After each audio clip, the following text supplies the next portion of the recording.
Welcome to the Amex Stadium, where unfortunately it's been another negative away day for Norwich City. Not quite sure if you can still see the rain falling behind us, but it's been a very, very wet, horrible day. Not a nice away day at all. Starting off with the Rugby World Cup final, of course, which did not go well. We had to watch that on the train.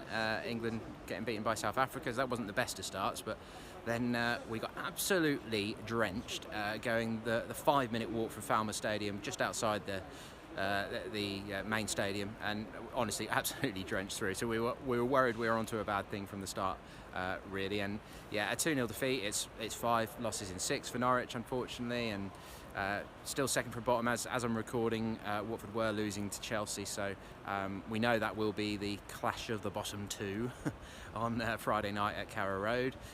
Whatever happens with Watford tonight, but obviously from a Norwich perspective, hoping that they don't get a decent result at Vicarage Road tonight. But yeah, in terms of Norwich's display, I'm just speaking to Kenny McLean and Max Aarons in the mix zone, and they were pretty brutal, to be honest. They weren't pulling any punches, and you could really sense the disappointment amongst those words that they were saying.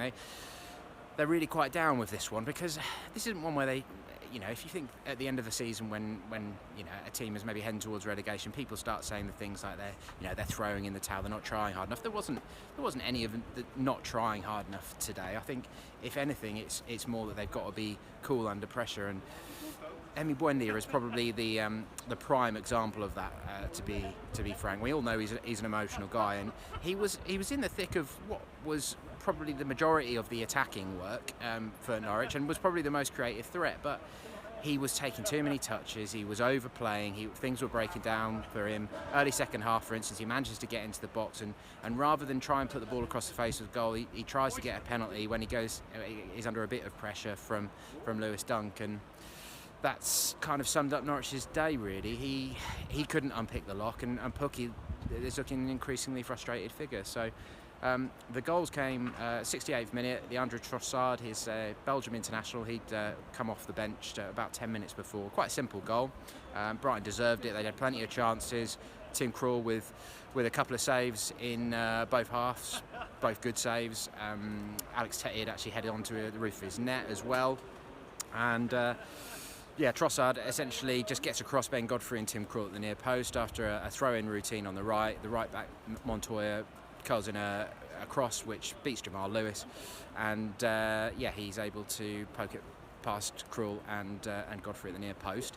The second one, we were, as you can sort of see, we're right behind the dugouts here in the press box, and Daniel Farker went for it, put on Todd Cantwell and Dennis Trebeni for Tom Tribal and Alex Tettey, and before they'd had a chance to do anything, a free kick is swung in from just over my shoulder here, essentially from that man Trossard again, and it's Shane Duffy who'd come on in the first half for the injured Adam Webster, slid in. They basically had beaten the offside trap that Norwich had loosely put together in the box, and Krul had no chance. He just slid it past him into the bottom corner from close range. So that was 2-0, and Daniel just, you could see by his body language that it was, oh, come on, I'm trying to do something positive here, and it's immediately gone wrong. Not that Cantwell or Trebeni had anything directly to do with the goal, but that's 2-0, and that was very much game over. So the end of the first half was interesting.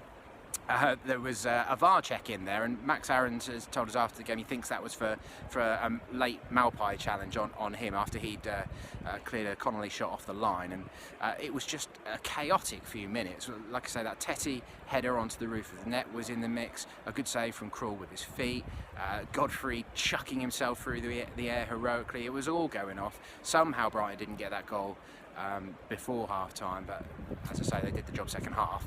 But Norwich had hit the bar first half. Marcus Stiepermann, very tidy little effort actually. Stiepermann was better first half than he has been recently. He definitely was involved. Onel Hernandez as well. They put a few decent bits and pieces together, and Stiepermann shaped his body well after a nice 1-2 with Buendia, curled it against the crossbar, and from that point you sort of had hope, but it's not worked out again for Norwich. 5 defeats in 6, and you can't really quibble with this one.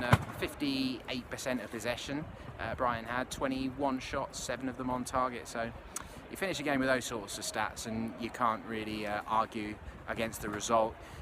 You know, a 2-0 defeat away from home, another one, the same as it was at Palace, at Burnley, at West Ham. So that's really a scoreline that Norwich fans not enjoying. Over 30,000 in the stadium today.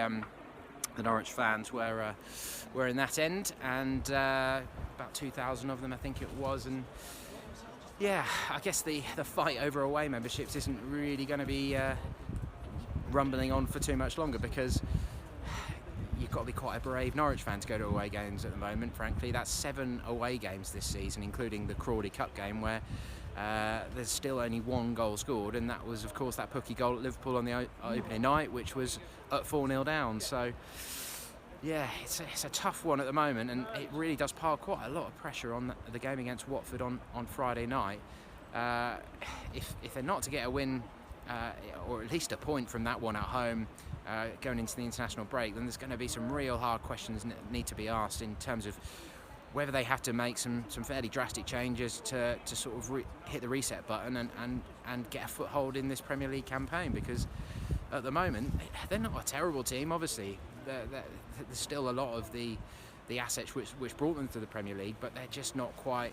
They just don't have enough to win games and impact games enough. So it's definitely worrying, and another fairly drab away day. So head over to pinkun.com for the full reaction from Aaron to McLean, Daniel Farker, and we'll catch up with you during the week when we build up to that Watford game, which there's absolutely no doubt about it, it's going to be a massive game.